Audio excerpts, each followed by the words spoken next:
Cuma yang ngerti ajaran Nabi imam atau ente gitu. Imam atau kitab? Imam. Karena kitab itu yang nulis imam. Gak boleh ikut Imam Syafi'i, gak boleh ikut Asy'ari, ikutnya Sahih Bukhari. Lah Sahih Bukhari kitab siapa? Kitab Imam Bukhari. Tuh jawab pinter Pak.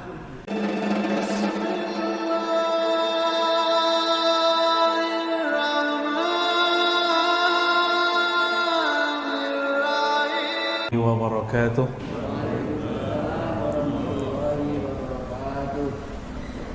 Innal hamdalillah nahmaduhu wa nasta'inuhu wa nastaghfiruh wa na'udzu billahi min shururi anfusina wa min sayyiati a'malina. May yahdihillahu fala mudilla lahu wa may yudlilhu fala hadiya lahu. Baik Bapak, Saudara, ikhwan akhwat fillah, di zaman sekarang, zaman yang disebut yusaddaqu fihal kadhib, banyak orang berbohong tapi dianggap benar. Bukan ulama dianggap ulama. Orang yang basicnya pesantren, basicnya murid-murid ulama, nggak dianggap ulama. Kita jelaskan itu kepada mereka, mereka nggak terima. Ya. Dan ini zamannya, maka disebut fitnatud dajjal. Ini zamannya Pak. Fitnatud dajjal dapat diterjemahkan kekacauan yang disebabkan oleh sang pendusta, sang pembohong. Nah ini sudah dimulai ya. Salah satu yang mereka permainkan itu adalah tentang definisi ulama, begitu juga definisi ahlus sunnah wal jamaah. Karena nggak diterima dalam ahlus sunnah wal jamaah, buat istilah lain, menyebut diri mereka mengajarkan akidah Nabi, sahabat Nabi, tabi'in, generasi pertama, kedua, ketiga. Tapi kita tanya, mana buktinya? Bukti sanadnya mana? Silsilahnya mana? Mereka gak bisa datangkan ya. Kalaupun bisa datangkan, itu banyak yang dibuang, banyak yang dicocok logikan. Nah ini zaman kedua, zaman cocok logi. Hati-hati Pak ya. Zaman dicocok-cocok gitu. Mereka anti dengan mazhab. Bermazhab Syafi'i nggak boleh Pak, tapi giliran kita beramal dibentur-benturin dengan Imam Syafi'i, benar nggak? Mereka gencar mengatakan ajaran Imam Syafi'i yang ditinggalkan oleh Syafi'iyah. Ini logika apa ini? Mana mungkin pengikut Imam Syafi'i meninggalkan Imam Syafi'i? Yang terjadi mereka mencatut nama Imam Syafi'i. Imam Syafi'i membagi bid'ah jadi dua, mereka nggak terima. Dianggap Imam Syafi'i bertentangan dengan Nabi. Masuk logika lagi nggak Pak? Nah Imam Syafi'i, orang yang paling kuat mengikuti sunnah, itu menentang Nabi. Atau justru Imam Syafi'i itu menjelaskan maksud Nabi, tapi nggak sesuai dengan hawa nafsu mereka. Jangan-jangan begitu ya. Maka Bapak Saudara makan Allah, saya berharap masjid-masjid kita menjadi masjid yang sadar kembali mengenai pentingnya menghidupkan, merefresh kembali akidah ahlus sunnah. Suatu kali Nabi SAW berfirman, hadisnya sahih, riwayat Imam Tirmizi, ada yang semakna dengannya dalam hadis Imam Abu Dawud. Imam Tirmizi ini murid terbaik Imam Bukhari. Namun karena di kitabnya ada beberapa hadis yang dhaif, karena beliau tidak hanya meriwayatkan hadis dalam pengertian riwayat dari fulan, tapi juga meriwayatkan amalan. Jika amalannya sahih, walaupun hadisnya dhaif, beliau riwayatkan di situ. Akhirnya kitab itu secara ilmu riwayat turun derajat, tapi secara kualitas sangat luar biasa. Nama kitabnya Al-Jami' As-Sahih lil Imam At-Tirmizi. Belakangan dikenal dengan Sunan Tirmizi. Ini bukan Sunan Kalijodo ya, Kalijogo. Enggak, ini Sunan jamak dari sunnah. Sunan jamak dari sunnah. Disebutkan di situ bahwa Nabi sallallahu alaihi wasallam mengatakan telah terpecah ahli kitab kepada 71 sampai 72 golongan. Begitu juga umatku berpecah menjadi 73 firqatan, 73 golongan. Lebih parah atau lebih sedikit? Lebih parah. Jadi jangan heran Pak kalau umat hari ini berpecah. Kalimatnya tafarraqat, sataftariku atau taftariku. Ada beberapa lafaz. Untuk mereka yang terdahulu disebut tafarraqat, telah terpecah. Untuk zaman kita, karena di zaman Nabi belum terjadi, maka Nabi menggunakan kata kerja fi'il mudhari'. Taftariku atau sataftariku, akan berpecah. Meninggal Nabi, sahabat mulai berpecah, tapi baru politik. Berlanjut, meninggal generasi sahabat, baru berpecah menjadi aliran. Dan alhamdulillah Islam yang masuk ke negeri kita Islam Ahlus Sunnah wal Jamaah yang Nabi sebutkan di hadis itu. Apa kata beliau? Kulluhum finnar illa firqah wahidah. Semuanya nanti masuk neraka kecuali satu. Siapa mereka? Kalimatnya bukan Ahlus Sunnah wal Jamaah. Ahlus Sunnah wal Jamaah itu terjemahannya. Ma'ana alaihi wa ashabi. Kelompok mana saja yang aku menjadi ikutannya, ma'ana alaihi, disebut Ahlus Sunnah. Wa ashabi, dan jamaah sahabat-sahabatku, maka disebutlah Ahlus Sunnah wal Jamaah. Dalam hadis Imam Abu Daud, Nabi ditanya, siapakah mereka wahai Nabi? Tapi di riwayat Abu Daud ini langsung aja ya, illal jamaah, ala wahiyal jamaah, begitu. Ketahuilah satu kelompok itu adalah al-jamaah. Al-jamaah di situ bukanlah pengajian jemaah kelompok apa, bukan. Al-jamaah di situ adalah al-jamaah, yakni jamaatul muslimi, kelompok umat Islam yang mengikuti Rasulullah. Jika mereka tidak ketemu Rasulullah, maka mengikuti sahabat Rasulullah. Kalau diteruskan, tidak ketemu sahabat Rasul, mengikuti murid sahabat Rasul. Itu maksud Nabi menyebut aku dan sahabatku, supaya suatu saat nanti jika ada orang mengaku-ngaku kami ikut Nabi, ditanya mana silsilahmu. Sebagaimana jika ada orang ngaku saya Habib, saya Sayyid, saya Syarif, tinggal ditanya mana silsilahmu, gitu. Kalau silsilah kita cukup ditanya kamu dari pesantren mana, itu cukup Pak.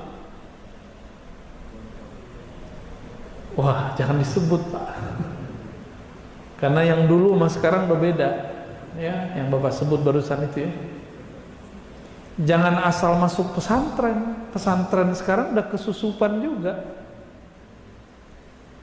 Pesantren kesusupan kok bisa? Ya wallahu alam, itu urusan yang punya pesantren. Yang mengkhawatirkan sekarang di negeri kita, pesantren-pesantren tertentu sudah memasukkan akidah yang di dalamnya ada takfir dan tabdiyah, mengkafirkan dan membid'ah-bid'ahkan.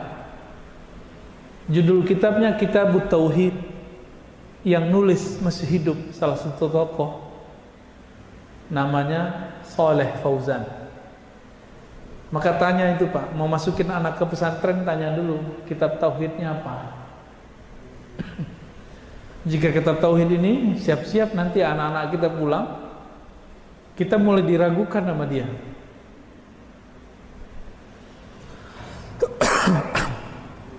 Maaf, ini belum istirahat dari kemarin. Bismillah. Full dari subuh ketemu subuh lagi.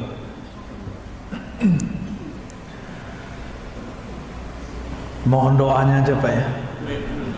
Ini bagian dari tugas untuk mempertahankan akidah ahlus sunnah. Kalau enggak bantuan dari Allah udah tepar Pak. Alhamdulillah rabbil alamin. Nah, kitab ini mulai masuk Pak. Di dalam kitab itu tidak boleh ikut akidah yang dulu diajarkan ulama-ulama kita yang dulu belajar di Mekah, yang kita dendangkan masa kecil. Allah wujud kidam baqa mukhalafatuhu lil hawadis. Namanya apa Pak?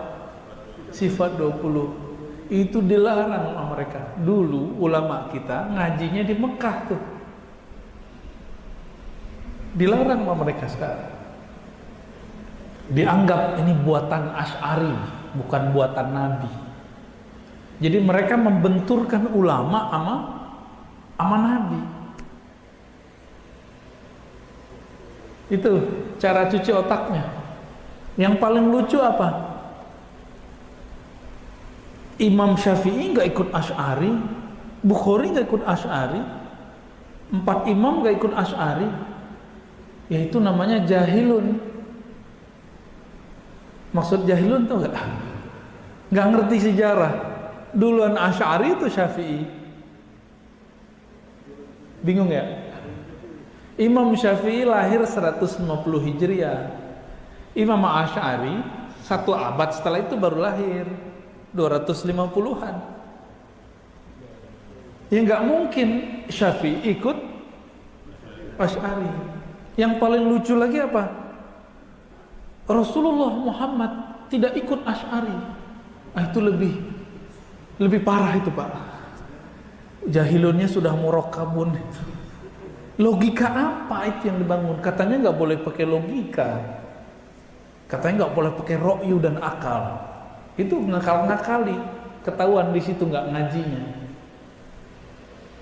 Imam Asy'ari itu berguru kepada orang yang ikut murid Imam Syafi'i. Siapa nama guru Imam Asy'ari? Namanya Zakaria ibn Yahya As-Saji. Berguru beliau kepada Imam Ahmad, Imam Muzani, Imam Qarabisi. 3 imam ini adalah murid terbaik Imam Syafi'i. Jadi Imam Asy'ari itu ikut akidah Imam Syafi'i. Makanya dalam kitab I'tiqad Imam Baihaqi, akidah Imam Asy'ari itu akidahnya Imam Syafi'i disebutkan sama. Penjelasan per bab itu biasanya jika ada riwayat dari Imam Syafi'i disebutkan.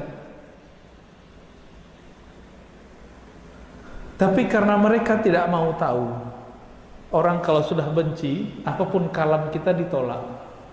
Ya. Tapi kalau sudah cinta, salah pun diterima. Ya. Nah, kalau orang alim nggak begitu, nggak dengan cinta-cinta buta, tapi dengan ilmu. Nah, semoga kita cintanya dengan ilmu. Amin ya rabbal alamin. Hadisnya cuma berbicara begitu Pak. Ma'ana alaihi wa ashabi. Nah, diklaim oleh mereka ikut imam tidak boleh. Yang boleh cuma ikut Nabi. Ya iyalah, ikut Nabi. Cuma yang ngerti ajaran Nabi imam atau ente gitu. Imam atau kitab? Imam. Karena kitab itu yang nulis imam. Gak boleh ikut Imam Syafi'i, gak boleh ikut Asy'ari, ikutnya Sahih Bukhari. Lah Sahih Bukhari kitab siapa? Kitab Imam Bukhari. Tuh jawab pinter Pak. Kitab Imam Bukhari. Imam Bukhari murid siapa? Imam Bukhari satu angkatan sama As-Saji tadi, cuma lebih tua. Berguru kepada murid-murid Imam Syafi'i, Imam Ishaq bin Rahawai, Imam Ahmad bin Hanbal, Imam Qutaibah, Humaidi. Tuh jadi banyak Pak, semoga pusing. Pulang-pulang botak. Itu murid-murid Imam Syafi'i semua.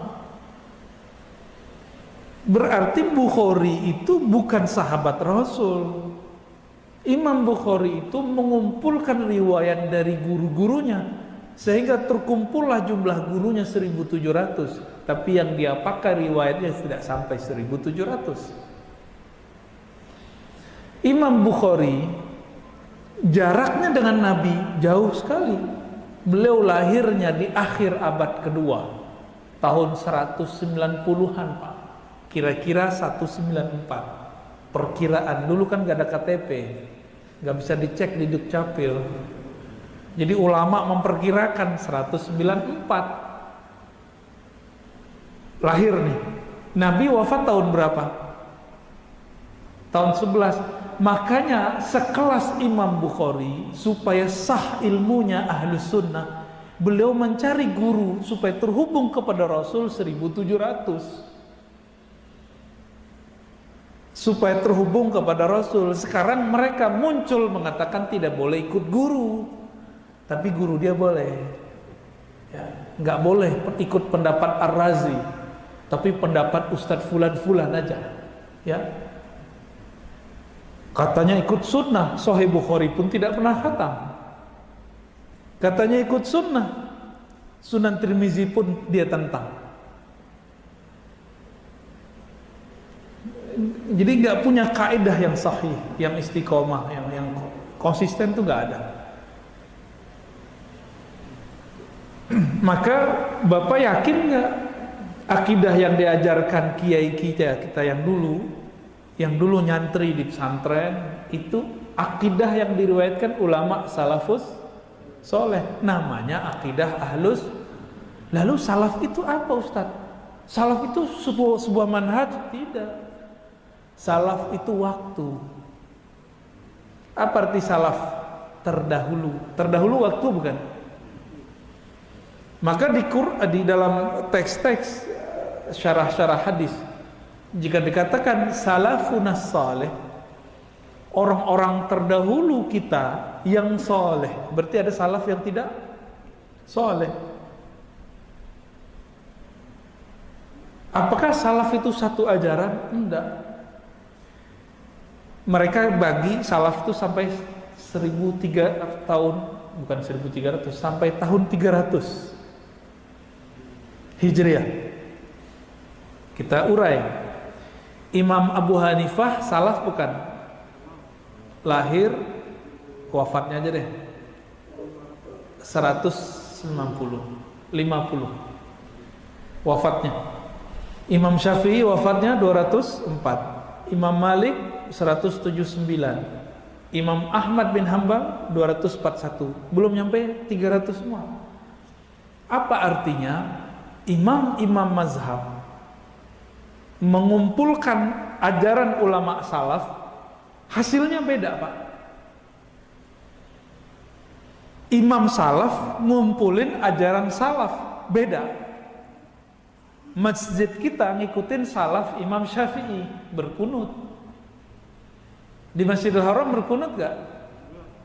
Mazhabnya Hanbali, kalau mau kita husnuzon. Mana lagi? Di daerah Turki, yang sudah ke Turki ini, saya lihat di depan mau bangun Sulaimaniyah ya. Sulaimaniyah, tapi di sini mazhabnya harus Syafi'i. Jangan jadiin Hanafi Pak, bisa ramai ntar ya. Di sana mazhabnya apa? Hanafiyah, ikut Imam Abu Hanifah. Ini mazhab-mazhab ini semua muncul di zaman salaf. Berkunut nggak mereka? Enggak, mereka berkunut. Mereka ngotot, Pak, kunut itu hadis dhaif. Kata mereka, dhaif itu harus dibuang. Mereka lupa, yang mengatakan hadis itu dhaif ulama atau nabi? Ulama. Nabi pernah ngomong nggak, ini loh hadis dhaif, pernah ngomong? Ya enggak lah. Kata dhaif itu hasil penelitian. Penelitian bisa salah, bisa benar. Oke? Karena dia bisa salah, bisa benar, maka antara satu imam dengan imam lain bisa beda penilaian tentang hadis sahih dan dhaif.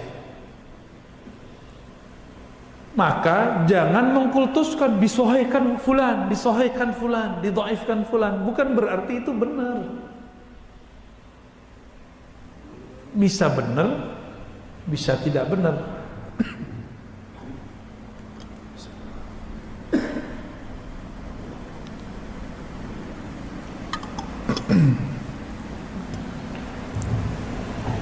Saya 15 tahun Pak tinggal di pesantren hadis.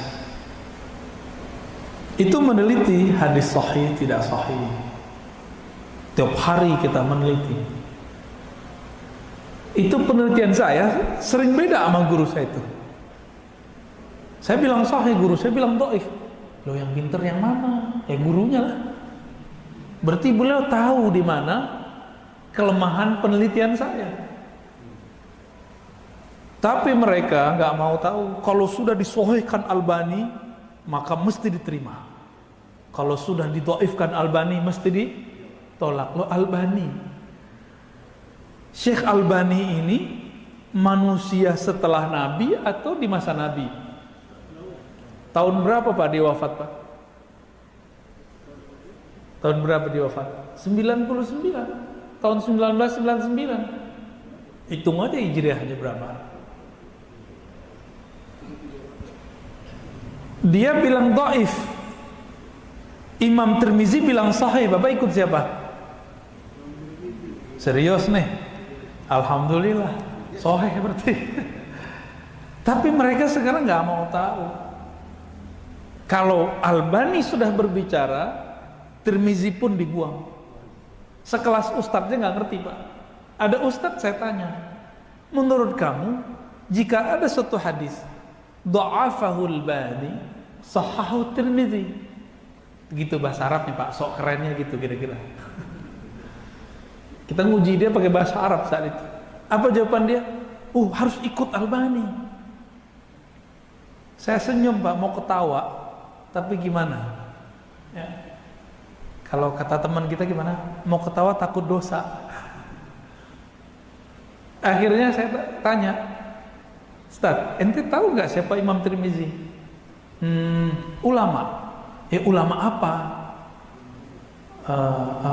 Udah nggak jelas. Asbun, asal bunyi. Akhirnya kita nu'arifu, kita kasih dia pengenalan. Imam Tirmizi itu murid terbaik Imam Bukhari. Murid terbaik Imam Bukhari itu ada Muslim, ada Tirmizi. Nah, ini salah satunya Imam Tirmizi. Imam Tirmizi ini pakar hadis sahih, hadis dhaif, hadis palsu. Ngerti dia Pak. Kalau dia bilang sahih, berarti udah selesai persoalan itu di zaman salaf. Walaupun kita bilang sekarang dhaif. Contoh nih, ini sering saya contohkan di luar, karena paling fenomenal soalnya. Kalau anak-anak bayu lahir, cowok diapain Pak? Diazanin, bukan dikuburin ya. Diazanin Pak ya, benar. Itu pakai ikut siapa? Imam Tirmizi. Si Ar-Razi meneliti. Hasilnya apa? Hadisnya dhaif. Sama dengan Syekh Albani. Kata Ar-Razi dan Albani, hadisnya dhaif. Bapak ikut yang mana? Tirmizi beneran? Wah, bener nih Pak. Udah lolos Pak. Ngajinya udah berarti Pak. Itu hadis dhaif. Tapi Imam Tirmizi menemukan ulama salaf mengamalkannya. Maka di situ ada sebuah kaidah yang disampaikan oleh Imam Tirmizi. Sahihnya sebuah hadis bukan hanya sebatas kualitas perawi, tapi dicek isi hadisnya ada nggak pengamalan ulama sahabat tabi'in dan ulama salafus saleh. Jika ada, hadisnya langsung naik. Oleh kawan nggak sampai ilmunya ke situ karena dia nggak mengerti Imam Tirmizi gimana. Contoh lain, ini kan bukan mau Ramadan loh Pak ya. Tadi pengumumannya mau Ramadan nih. Kita mau Idul Adha, mau berkurban. Biasanya orang kita suka berkurban atas nama orang-orang yang sudah wafat yang dia cintai. Kata mereka, ini Islam Nusantara nih beginian. Nah bukan. Ini ada di Sunan Tirmizi Pak. Di Sunan Tirmizi ada riwayat Sayyidina Ali itu berkurbannya pasti 2 kambing, 1 untuk dirinya, 1 untuk Nabi. Nabi sudah wafat. Ditanya oleh beberapa sahabat, apa jawabannya? Beginilah perintah Nabi kepadaku. Hakaza amarani Rasulullah sallallahu alaihi wasallam. Berarti wasiat toh? Imam Tirmizi tahu hadis ini dhaif. Ini dhaif pasti riwayat. Tapi dia kemudian kemukakan pandangan guru-gurunya salafus saleh yang merupakan gurunya juga Imam Bukhari, berguru ke orang-orang itu. Dinukillah pendapat Imam Ibnul Mubarak yang sezaman dengan Imam Malik. Apa kata Ibnul Mubarak? Jika orang berkurban untuk orang mati, maka sebaiknya tidak memakannya, tidak mengambil jatah. Kan ada jatah biasanya Pak ya? Kenapa? Diharapkan itu jadi sedekah semua untuk orang yang wafat. Tapi boleh nggak diambil? Ya boleh, cuma dihancurkan untuk sedekahin semua, kecuali kita masih hidup. Seumur-umur, walaupun umur saya belum seumur Bapak ya, daging paling enak tuh daging kurban Pak, saya nggak tahu. Dagingnya kayak gembira, kita makan tuh dia senang. Itu daging, maka saya kalau dikasih daging kurban, saya senang banget. Di sup aja udah apa, diapain juga udah enak, dioseng-oseng juga udah enak. Sebanyak itu hewan yang terpilih kurban ke hewan-hewan itu dia senang itu Pak, bahagia dia itu. Itu daging paling enak setahu saya. Walaupun penjagalnya motongnya sembarangan kan, tuh yang penting selesai cepat bagi. Tapi itu paling enak. Wallahu a'lam bishawab. Kenapa? Nanti cari tahulah Pak penjagal gimana. Kembali ke yang tadi. Jadi ulama salaf ketika mengumpulkan ajaran salaf beda. Terus orang zaman now mengklaim ajaran salaf itu satu. Bahlul enggak tuh? Kebahlulan yang bermanhaj. Tahu bahlul kan Pak? Itu istilah Arab itu Pak. Betapa kontradiktifnya ulama salaf zaman dahulu, zaman yang masih dekat ke zaman Rasul, ketika mereka mengumpulkan ajaran-ajaran salaf, ketemu perbedaan. Dan mazhab itu banyak loh Pak. Imam Mujtahid aja yang terrecord datanya lebih dari 100. Berarti mazhab ada 100-an lebih. Zaman salaf loh Pak. Lebih dari 100, bayangin coba. Imam Tirmizi sama gurunya Bukhari udah beda. Padahal beda kampung doang, satu Tirmizi, satu Bukhara. Lumayan, ada sekian ratus kilo. Kayak sini ke Bandung lah, udah beda mazhab.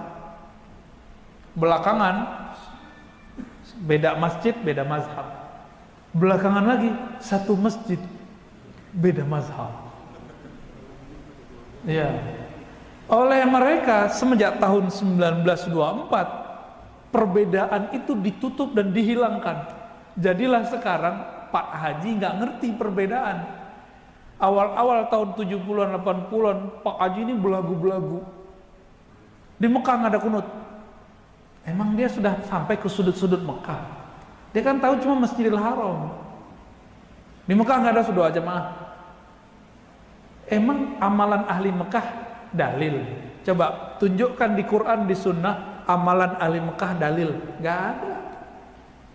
Satu-satunya imam yang mengatakan amalan kota tertentu itu jadi dalil dan dijadikan sebagai sistem berpikir itu Imam Malik. Amalu ahlil Madinah, amal ulama Madinah. Ahli malah bukan ulama. Imam Malik ini tinggal di Madinah. Guru-gurunya adalah murid sahabat. Murid sahabat berarti ngikut sahabat. Sahabat ikut siapa? Mereka tinggal di Madinah. Maka maksud dari amalan ahli Madinah adalah amalan murid-murid sahabat Rasulullah. Itu maksud Imam Malik. Tapi beda nggak? Beda Pak. Suatu kali datanglah Khalifah Abbasiyah kepada Imam Malik, meminta supaya kitabnya dijadikan rujukan utama dan sebagai undang-undang dasar kekhalifahan untuk hukum. Apa kata beliau? Tidak wahai Amirul Mukminin, di luar sana tersebar ajaran sahabat-sahabat Rasulullah yang berbeda dengan saya. Artinya apa? Sekelas Imam Malik mengakui perbedaan itu. Terus kenapa sekarang mereka tidak mengakui? Oh, kalau perbedaan khilafiyah fikih tidak masalah. Mereka bilang nggak masalah teoritis. Giliran kita bismillah dijaharkan aja disebut sedoif-doifnya perkataan. Ya kan? Kunut, masih ingat Pak, memori kita masih seger. Imam kunut ditonjok, masih ingat gak?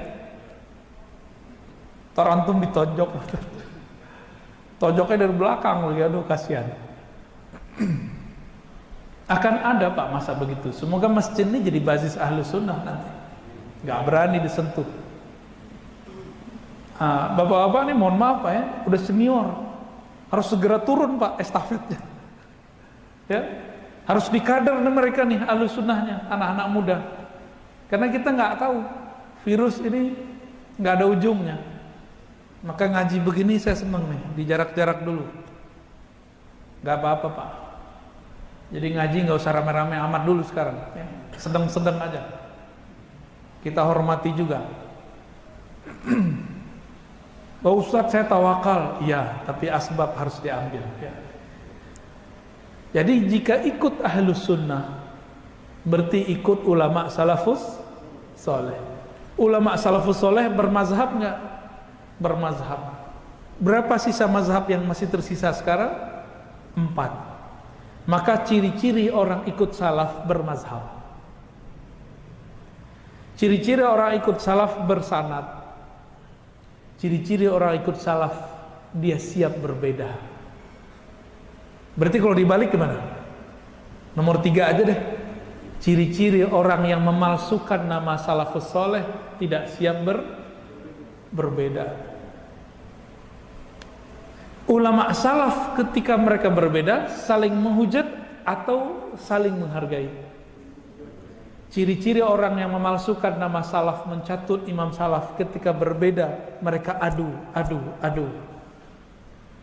Maka sekarang mereka buat apa?